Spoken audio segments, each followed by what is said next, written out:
ساری کتابیں رمضان میں نازل ہوئی، چاہے وہ تورات ہو، چاہے وہ انجیل ہو، چاہے وہ زبور ہو، ساری کی ساری کتابیں رمضان میں نازل ہوئی، اور پورا کا پورا قرآن کریم رمضان میں نازل ہوا۔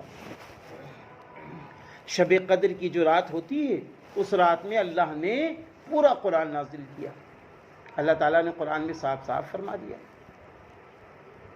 شہر رمضان الذی انزل فیہ القرآن ھدی للناس وبینات من الھدی والفرقان۔ یہ قرآن وہ ہے جس کو رمضان میں نازل کیا گیا ہے، رمضان میں نازل کیا ہے، اور شب قدر کی رات میں، شب قدر کی رات میں نازل کیا گیا ہے۔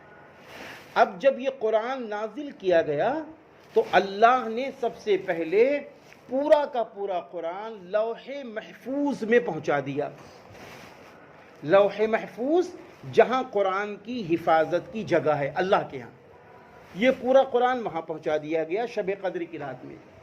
پھر 23 سال چند ماہ کے اندر یہ پورا قرآن جیسی جیسی ضرورت پڑتی گئی قرآن نازل ہوتا چلا گیا، جیسی جیسی ضرورت پڑتی گئی